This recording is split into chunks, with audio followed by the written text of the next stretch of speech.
한 주간도 평안 가운데 잘 지내셨는지요? 교회를 생각하고 기도하고 또 아끼는 우리 성도들의 마음과 간구로 오늘도 거룩한 주일 예배를 드립니다. 원래 예정상은 오늘 예배가 인덕원에서의 마지막 예배가 될 걸로 생각을 했는데 일정이 조금 미루어졌습니다. 그래서 6월 초에 이사를 해야 될 것 같다는 생각이 들고 하나님께서 속히 일정을 또 허락해 주시기를 소망하면서 오늘도 말씀 가지고 우리의 심령을 새롭게 체험받는 시간이 되기를 원합니다. 여러분 혹시 우리 교회가 부흥하는 것이 싫으신 분 계십니까? 우리 교회 부흥하는 건 난 싫어. 아마도 안 계실 줄로 압니다. 물론 제가 말씀드리는 부흥은 물량주의에 끌려가는 부흥이 아닙니다. 인위적으로 욕심을 채우고 명예를 채우는 그런 성장의 부흥이 아니라 그건 쇠퇴입니다. 그건 부흥이라기보다 쇠퇴지요. 진정한 성장, 이건 필수적입니다. 왜냐하면 우리는 생명이 있기 때문에 그렇습니다. 생명이 있다면 성장하는 건 당연한 거지요. 성장하지 않는 생명은 건강치 못한 생명이다라고 볼 수 있습니다. 물론 육체적인 생명이 있다고 해서 모두가 성장하는 건 아닙니다. 대부분 우리는 지금 성장이라기보다 쇠퇴하고 있지요. 왜냐하면 육체의 생명은 죽음이라는 끝점을 향하고 있기 때문에 그렇습니다. 하지만 우리 영혼은 다릅니다. 영혼의 마지막 끝점은 죽음이 아니라 영생이죠. 구원받은 영혼은 영생을 향해서 갑니다. 그러므로 구원의 생명을 지닌 우리는 그 영혼은 쇠퇴가 아닌 날마다 성장의 길로 나가야 하는 것입니다. 어디에까지? 믿음의 성도의 성장이 어디에까지 가야 되느냐? 어느 만큼 성장해야 됩니까? 레위기 11장 45절에 말씀하시기를 나는 너희의 하나님이 되려고 너희를 애굽 땅에서 인도하여 낸 여호와라. 내가 거룩하니 너희도 거룩할지라. 그랬어요. 내가 거룩하니 너희도 거룩해라. 우리의 성장은 하나님의 거룩하심까지입니다. 하나님이 거룩하신 것만큼 우리 믿음이 영이 성장해야 됩니다. 가능하지 않은 얘기죠. 그러나 끝까지 하라는 얘기입니다. 끝까지 성장하는 것이 우리의 영혼입니다. 눈을 감는 그 순간까지. 하나님의 거룩하심 같이 우리 영혼도 거룩을 향해 끝까지 성장해 가야 하는 것이죠. 그렇게 건강하게 성장하는 성도들이 모여있는 교회가 건강하게 진정으로 부흥하는 교회인 줄로 믿습니다. 사랑하는 성도들이여, 여호와 하나님께서 허락하신 우리 교회의 새로운 시대에는 이렇게 영혼이 성장하며 건강한 교회로 나아갈 수 있을 줄 믿습니다. 우리가 영적인 부흥과 건강한 성장을 이루어갈 때에 하나님은 우리를 사용하셔서 지역사회는 물론이고 이 땅에 하나님의 선한 영향력을 끼치는 그런 일을 세워가실 줄로 믿습니다. 그렇게 부흥하며 성장하는 교회, 우리가 모델을 한번 찾아보기를 원합니다. 성경을 보니까 초대교회의 모습이 자연스럽게 떠오릅니다. 오늘 우리가 읽은 본문 말씀은 바로 그 초대교회의 일면을 보여주는 소중한 말씀입니다. 오순절 성령 강림 사건으로 시작한 초대교회에 성령께서 주도하시는 부흥의 역사가 나타납니다. 어떤 상황에서 어떻게 부흥하는 일이 있었는가? 오늘 아침 우리는 이 말씀 가운데서 영적인 성장과 부흥의 모델을 찾고 우리가 바로 이렇게 성장하는 교회가 되기를 간절히 소망합니다. 크게 두 부분으로 제가 나누어서 말씀을 봅니다. 먼저 첫 번째 부분은요, 교회가 부흥하고 성장하려고 할 때에 그 영적인 생명의 부흥을 방해하는 세력들이 있다는 것이죠. 사도행전 2장을 읽다가 보면은 당시 교회의 성장과 부흥은 거의 폭발적이라고 볼 수 있습니다. 베드로가 능력의 설교를 했을 때에 3천여 명이 회개하고 예수를 믿고 세례를 받는 그런 역사가 일어났고, 성전 입구에서 나면서부터 구걸하던 안전뱅이가 걷기도 하고 뛰기도 하며 하나님을 찬양하는 기적이 나타났습니다. 이런 분위기 속에서 교회는 정말 폭발적으로 엄청난 부흥의 역사가 일어났지요. 그러나 그때에 사탄도 가만히 있지는 않았습니다.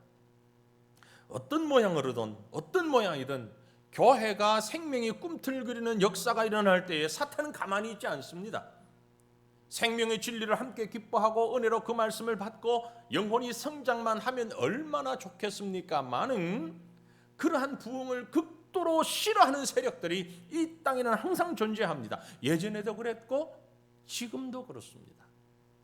초대교회의 모습을 우리가 보면 그런 교회 부흥을 시기하고 싫어하는 무리들이 어떤 사람들이었는가? 본문 1절 2절을 보면 사도들이 백성에게 말할 때에 제사장들과 성전 맡은 자와 사두개인들이 이르러 예수 안에 죽은 자의 부활이 있다고 백성을 가르침을 전함을 싫어하였다고 했습니다. 더 나아가서 5절 6절 보시면 이튿날 관리들과 장로들과 서기관들이 예루살렘에 모였는데 대제사장 안나스와 가야바와 요한과 알렉산더와 및 대제사장의 문중이 다 참여하였다. 여기서 정리해 보면 대표적인 교회의 성장의 반대자들은 제사장들과 성전 맡은 자들과 사두개인과 관리들과 장로들과 서기관들, 대제사장 이들입니다. 이들 모두가 교회 부흥을 싫어했어요. 이들의 공통점은요, 지금 빨간색으로 되어 있는 이들의 공통점이 뭐냐면은 당시 사회의 부유한 지배 계층들입니다. 이방 민족이 아니고 유대 민족 가운데에서 권세를 가지고 앞서서 일하는 사람들이었습니다. 이들에게는 힘이 있었어요. 그렇기 때문에 개인의 욕심으로 가득한 기득권 세력들이라고 말할 수 있고, 그 기득권 세력들이 사탄의 손에 붙잡히게 되었고, 그들은 그 사탄의 능력을 뒤집어서 사도들이 증거하는 말씀의 시비를 거는 사탄의 하수인 노릇을 하고 있는 것입니다. 사도들이 전한 말씀은 너무나 명확한 말씀이었습니다. 예수 안에 죽은 자들이 부활, 다시 말해서 예수를 믿고 죽은 자들의 부활을 말하는 것은 너무 당연한 복음의 진리였습니다. 그런데 반대자들에게는 너무 신경 쓰이게 하는 말이었습니다. 거슬리는 말이었습니다. 그래서 베드로와 사도들의 증언과 설교가 잘못됐고 비성경적인 것으로 격화시키면서 자기를 변호하고 있는 거죠. 이들은 전형적으로 잘못된 자기 신앙의 테두리를 벗어나지 못하고 오히려 상대를 정죄하는 자의 모습을 우리에게 보여주고 있습니다. 그들이 누구였습니까? 제사장들이며 성전 맡은 자들이며 사두개인들입니다. 한마디로 이 사람들은 하나님과 사람 사이에서 하나님을 바르게 가르치고 전해야 하는 영적 지도자들이었어요. 특별히 그 중에서도 가장 대표적인 사람이 대제사장입니다. 그런데 불행하게 역사를 살펴보면 이 시대에 초대교회, 이 사도행전의 배경이 되는 시대에는 대제사장이 로마의 정권에 의해서 임명받은 사람이었어요. 웃기는 일이죠. 특별히 6절에 있는 안나스와 가야바가 나옵니다. 이 안나스와 가야바 이름을 어디서 들어본 적이 있지요? 못 들어보셨나요? 예수님을 죽이게 만든 장본인들입니다. 예수님을 십자가에 못 박는 일의 1등 공신들입니다. 안나스와 가야바는 장인과 사이 관계입니다. 대제사장은 한 사람이어야 하는데 이 두 사람입니다. 실제 대제사장은 가야바입니다. 그런데 실권은 안나스에게 있어요. 이것부터가 잘못됐죠. 또 성전 맡은 자라고 번역되어 있습니다. 성전 맡은 자. 여러분 각주가 있는 성경을 보시면 그 각주에 뭐라고 달려 있는 거 아니까? 경비대장이라고 적혀 있는 걸 볼 수 있을 것입니다. 이 성전 맡은 자는 장군, 통치자, 총독 이런 의미로 최고의 높은 자리에 앉은 사람을 말합니다. 단순히 관리인이 아니에요. 당시 예루살렘 성전의 치안과 경비는 24개 그룹으로 나누어져 있었는데 그 총책임자, 로마 역사가 요세푸스의 책이고 하면은 이 성전 맡은 자는 대제사장 바로 밑에 유대교 서열 2위에 해당되는 사람이라고 그럽니다. 그리고 또 어떤 사람입니까? 사두개인들. 바리새파와 종교적인 이유로 바리새파가 종교적인 이유로 정치를 멀리하고 로마를 반대하고 이스라엘의 독립을 원하고 있었다면, 반면에 사두개파는 아주 현실적인 사람들입니다. 로마의 권력에 밀착 관계를 유지하면서 자기들이 장악한 권력과 부와 기득권을 위해 지키기 위해서 수단 방법을 가리지 않는 사람들이 사두개인입니다. 여기 기록된 안나스, 가야바, 제사장들 모두 사두개인들입니다. 성전 맡은 자, 그들도 다 사두개인들입니다. 그러니까 당시 이스라엘 사회의 최고위층에 있는 권력의 실세들이다, 그렇게 볼 수 있는 거죠. 이들의 본분은 앞에서 말씀드린 대로 하나님과 사람의 중재 역할을 해야 합니다. 그러나 전혀 그 사람 죄인들에 대해서는 관심이 없습니다. 자기들이 가진 부와 권력, 명예, 이걸 지키는 데만 혈안이 되어 있었습니다. 거기다가 또 다른 밖의 세력이 있습니다. 관리들과 장로들과 서기관들이었습니다. 여기 장로와 서기관들은요, 대부분 바리새인들입니다. 율법을 철저히 지키고 정치와 타협해서는 안 된다고 하면서 민족주의 운동을 생각을 가지고 있는 사람들입니다. 그런데 그 바리새파와 사두개파가 하나가 됐습니다. 서로 상극인 원수 같은 이 사람들이 하나가 됐어요. 금방 지금 보고 계시는 5절, 6절 이어서 7절까지 말씀을 다시 보면은요, 이튿날 관리들과 장로들과 서기관들이 예루살렘에 모였는데 대제사장 안나스와 가야바와 요한과 알렉산더와 및 대제사장의 문중이 다 참여하여 사도들을 가운데 세우고 묻되, 너희가 무슨 권세와 누구의 이름으로 이 일을 행하였느냐. 지금 바리새인, 사두개인 할 것 없이 실권을 가진 사람들이 다 함께 모여가지고 최고의 종교회의, 공회가 모인 겁니다. 사도들 때문에. 그리고 그 사도들을 향하여서 신문하고 있는 것입니다.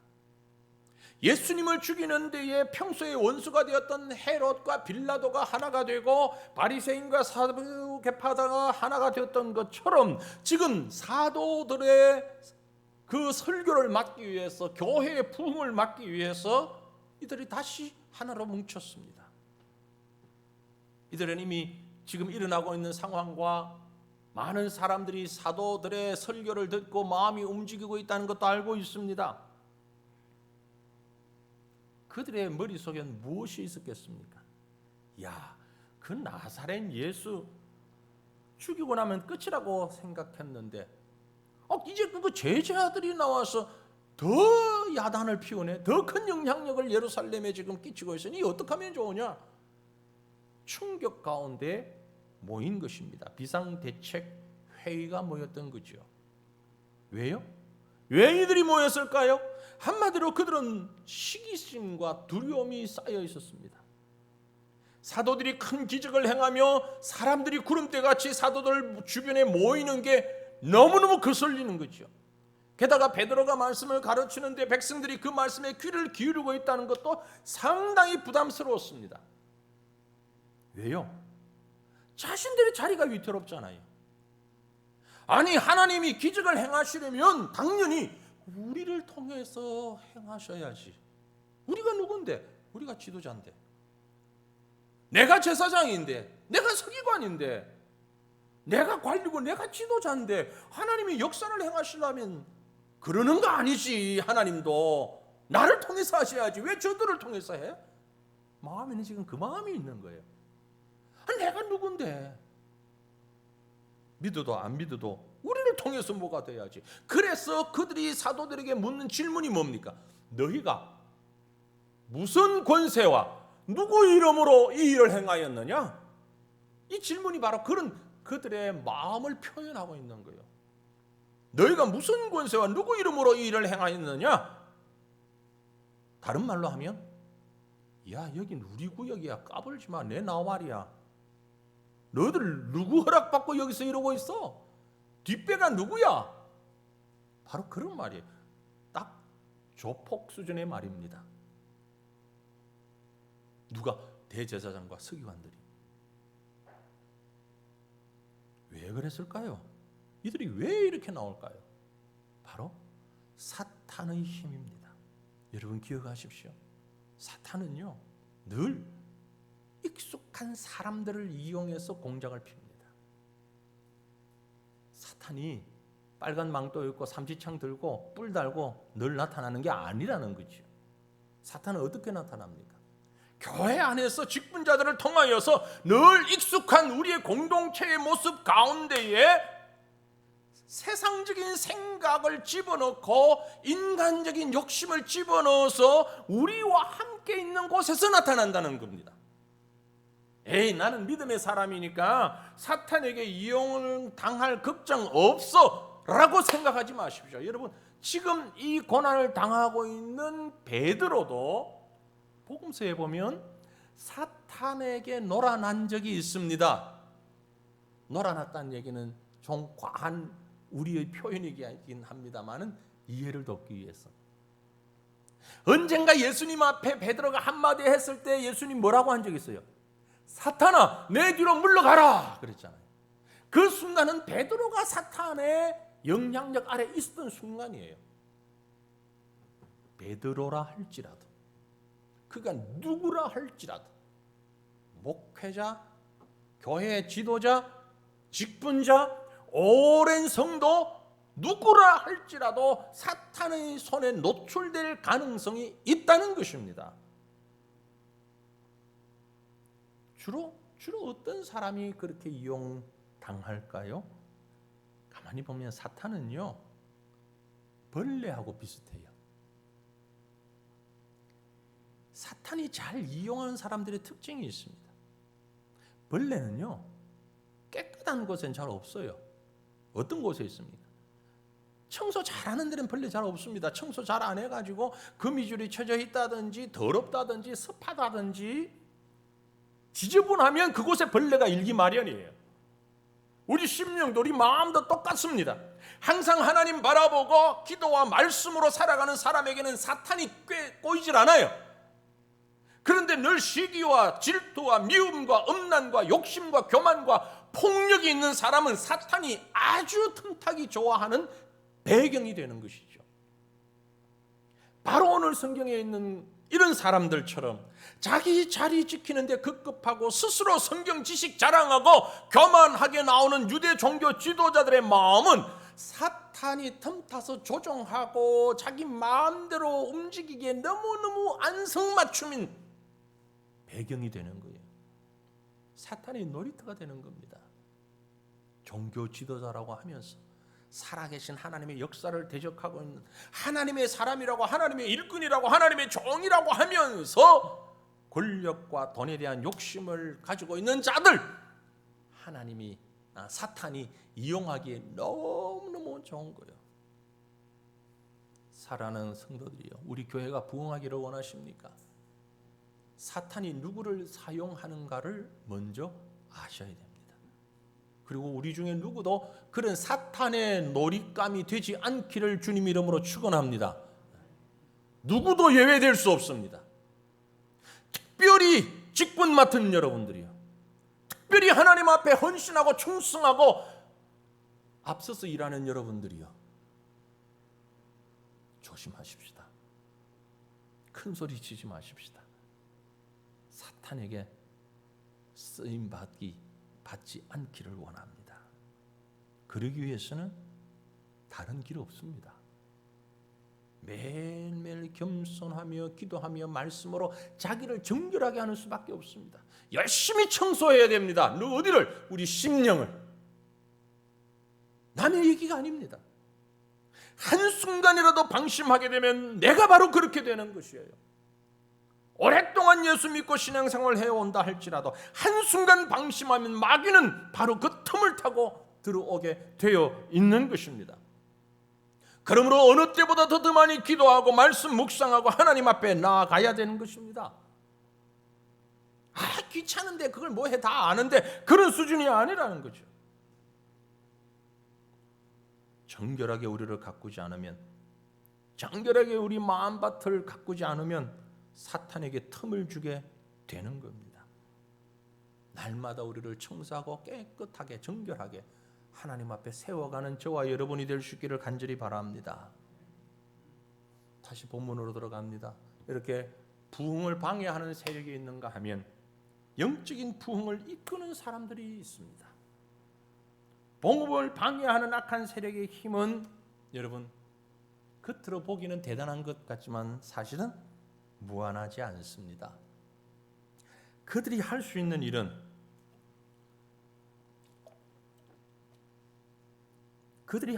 일은 사도들을 잡아 가두는 것까지 가능했습니다. 하지만 복음을 가두지는 못했습니다.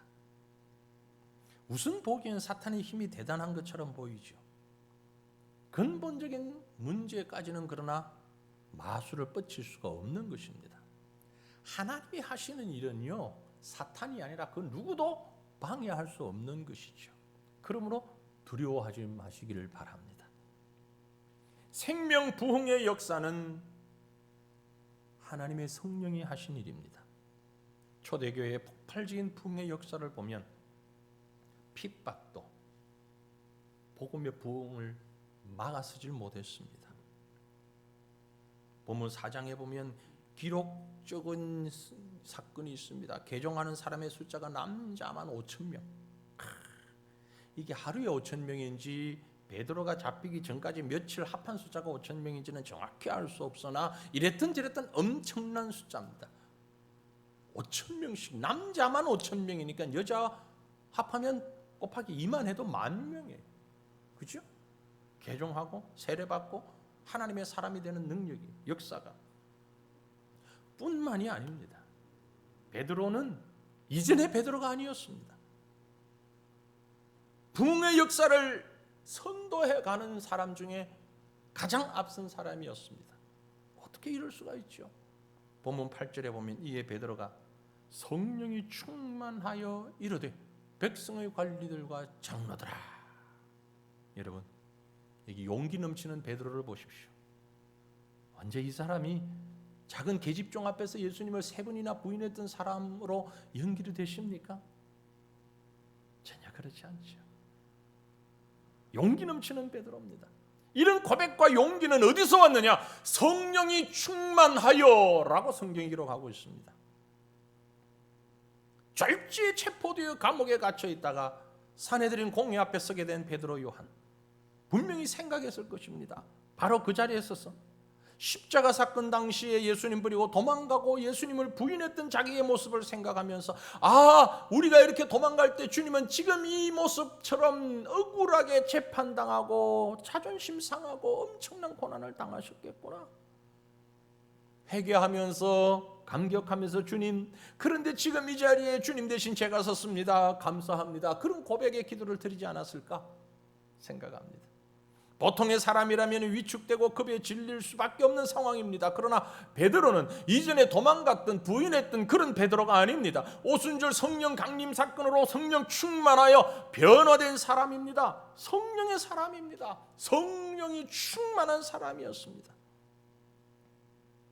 그래서 언제 그렇게 준비했었는지, 어떻게 그런 지혜가 있었는지 그 입에서 그리스도의 복음이 술술술술 나오는 것입니다. 언제 그렇게 연습했는지, 아니요, 연습하지 않았어요. 준비하지 않았어요.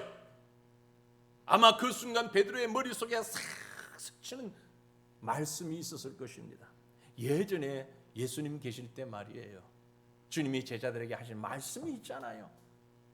마태복음 10장 19절에 너희를 넘겨줄 때에 어떻게 또는 무엇을 말할까 염려하지 말라. 그때 너희에게 할 말을 주시리니 말하는 이는 너희가 아니라 너희 속에서 말씀하시는 이 곧 너희 아버지의 성령이시니라. 아, 베드로의 머릿속에 전광석화 같이 그때 주님이 하셨던 말씀이 생각났을 겁니다. 그래, 지금 내가 하는 말이 아니야, 성령께서 하시는 말이야. 바로 그 주님 말씀의 역사가 베드로에게 일어나고 있는 것입니다. 종교 지도자들은 시기심과 분노와 두려움이 충만하여서 베드로 앞에서 큰 소리 뻥뻥 치지만, 그러나 베드로는 성령이 충만하여서 성령의 인도함과 그 지혜로 말하고 있는 것입니다. 성령의 역사가 이렇게 사람을 변화시키고 있습니다. 담대하게 말합니다. 본문 10절에 너희와 모든 이스라엘 백성들은 알라. 너희가 십자가에 못 박고 하나님이 죽은 자 가운데서 살리신 나사렛 예수 그리스도의 이름으로 이 사람이 건강하게 되어 너희 앞에 섰느니라. 무슨 말입니까? 예수 그리스도의 이름으로 이 사람이 나았다. 너희가 십자가에 못 박은 자를 하나님이 살리셨다. 그 예수님이 이 사람을 낫게 하셨다. 하나님은 말이야 받은 사랑을 그대로 우리에게 사랑으로 돌려주는 거야. 너희들은 예수님에게 고난을 줬지만 죽음을 줬지만 하나님은 생명으로 보답하고 계시는 거야. 이런 얘기를 지금 베드로 입에서 나오고 있는 것입니다. 그리고 계속해서 고백합니다. 기적의 주인공은 내가 아니야. 예수님이야. 예수님이야. 너희가 십자가에 못 박아 죽인 예수 그리스도의 이름으로 그리스도가 이 일을 하셨다. 이어지는 11절 12절을 봅니다. 이 예수는 너희 건축자들의 버린 돌로서 집 모퉁이의 머릿돌이 되었느니라. 다른 이로서는 구원을 받을 수 없나니 천하 사람 중에 구원을 받을 만한 다른 이름을 우리에게 주신 일이 없습니다. 율법과 이스라엘 종교 지도자들은 다 예수님을 버렸습니다. 마치 공사장에서 쓸모없는 돌을 버리듯 그분을 십자가에 못 박아 버렸습니다. 하지만 하나님은 그 예수님을 다시 살리셔서 우리 구원의 머릿돌이 되게 하셨고 하나님 나라의 머릿돌이 되게 하셨다는 것입니다. 핵심적인 돌멩이가 되게 기초가 되게 하였다라는 얘기입니다. 이 기초가 빠져버리면 건물은 곧 무너져 버리고 마는 것입니다. 예수 그리스도를 빼면 구원이 없습니다. 예수님을 빼면 교회가 없습니다. 하나님의 나라가 없는 거예요.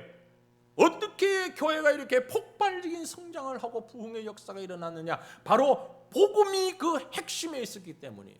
베드로의 심령 가운데 그리고 그 메시지 가운데 다른 이로서는 구원을 받을 수 없나니 구원을 받을 만한 다른 이름을 우리에게 주신 이가 없습니다. 다른 방법으로서는 교회가 부흥할 수 없으니 구원받을 만한 다른 이름을 부흥할 만한 다른 이름을 우리에게 주신 일이 없습니다. 복음밖에 없다는 것입니다. 예수 그리스도밖에 없다는 것입니다. 너무너무 소중하고 좋은 말씀이죠. 그런데 말입니다. 이 말씀을 하면 안 믿는 분들은 물론이고 예수 믿는 분들까지도 이 말씀을 거북하게 여기는 분들이 있어요. 기독교는 너무 배타적이야. 많이 듣는 얘기잖아요. 기독교는 너무 배타적이야. 자기들한테 안 오면 안 된대. 그러면 구원 못 받는데. 예수밖에 없대. 다른 길은 없대. 너무 그렇게 이기적이고 배타적으로 사니까 사람들이 싫어하는 거야. 그 말이 맞습니까? 틀립니까? 당연히 틀리죠. 여러분, 우리 집에 들어가는 열쇠는 다 비슷비슷해 보이지만 그 문에 맞는 열쇠는 딱 하나밖에 없습니다. 열쇠가 이것저것 다 맞아버리면 그건 더 이상 열쇠의 역할을 못하는 거죠. 그렇잖아요. 유일해야 하는 것은 유일해야만 되는 겁니다. 제가 지금 설교 원고를 쓰고 있는 그리고 보고 있는 이 아이패드를 쓰고 있습니다. 아이패드로 설교 원고를 해서 쓰고 있는데요. 이 아이패드는 저 말고는 아무도 못 씁니다. 왜냐하면요, 얼굴 인식으로 열리거든요. 열면 딱 잠겨 있어요. 제가 딱 쳐다보면 열려요. 손댈 필요도 없어요. 근데 마스크 쓰고 있으면 안 열려요. 그래서 비밀번호를 넣어야 돼요. 기계도 그런데. 기계도. 그러니까 여러분 욕심내지 마요. 훔쳐가봐야 못 써. 아무도 못 써. 비밀번호 모르거나 얼굴이 다르면. 저하고 얼굴 똑같은 사람이 있으면 열릴는지 몰라. 기계도 그런데. 물론 기계는 고장날 수도 있겠죠. 고장날 수도 있어요. 천국은 예수 그리스도 외에는 아무도 들어가지 못한다. 그게 배타적입니까? 그게 이기적입니까? 배타적인 것이 아니라 그것은 진리이기 때문에 그렇습니다. 구원에 이른 진리는 하나뿐입니다. 사두개인들, 바리새인들, 당시 종교 지도자들 여러 가지 생각들이 많았지만 베드로와 요한은 오직 예수 그리스도만 생각했습니다. 그리고 예수 그리스도만 전했습니다. 그래서 하나님의 능력이 임했습니다. 여러분이요, 예수 중심 성령 충만한 교회는 부흥할 수밖에 없습니다. 일어날 수밖에 없는 거예요. 그러나 예수 외에 그 어떤 것도 교회는 일어날 수가 없습니다. 부흥할 수가 없습니다. 영적인 승리의 열쇠는 바로 복음입니다. 우리가 새로운 시대를 시작하려고 합니다. 어떻게 해야 될까? 이런 방법 저런 방법, 물론 답답하고 조급하니까 우리가 생각합니다. 그러나 가장 중요한 것 잊지 마십시오. 우리가 사탄에게 농락당하지 않고 복음 위에 바로 서면 되는 겁니다. 그것보다 더 중요한 것은 없습니다. 유명한 일화가 있죠. 종교 개혁을 하고 그때 당시 감리교를 창설한 존 웨슬리라고 하는 사람이 있었습니다. 한 번은 존 웨슬리가 깊이 기도를 하다가 잠이 들었는데 꿈을 꿨어요. 천국을 가게 됐습니다. 천국을 들어가기 전에 천국 문을 지키고 있는 천사에게 물어봤습니다. 아, 천사님, 여기 우리 영광스러운 복음운동에 감리교 운동을 하던 메토디스트 감리교 운동을 하던 친구들이 천국에 얼마나 들어와 있습니까? 그랬더니 천사가 잠깐만 있어 보시오. 내가 한번 확인해 볼게. 명부를 쭉 뒤져보더니 미안한데 여기 감리교인은 한 명도 없는데? 그래, 깜짝 놀랐습니다. 웨슬리가. 그래서 이 내 신앙이 잘못됐나 보다. 그리고 또 묻습니다. 그러면요, 그 5대 교리를 강조하던 존 칼빈의 교리를 믿던 장로교인들은 몇 명이 나와 있습니까? 또 천사가 막 뒤져보는 거예요.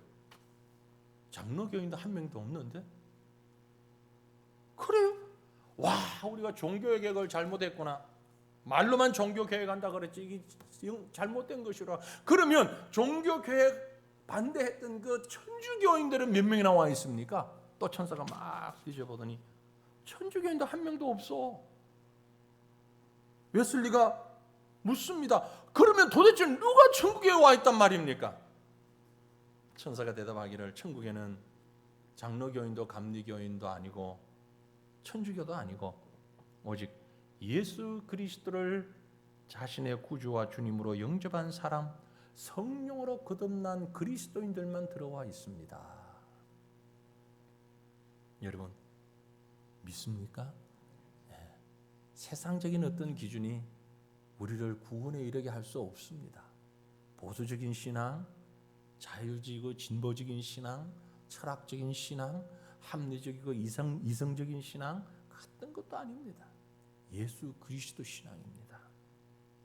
교회는 그리스도의 것이기 때문에 교회의 머리 대신 그리스도를 통해서만 진정한 교회를 이룰 수 있습니다. 본문 12절을 다시 한번 우리 같이 읽겠습니다.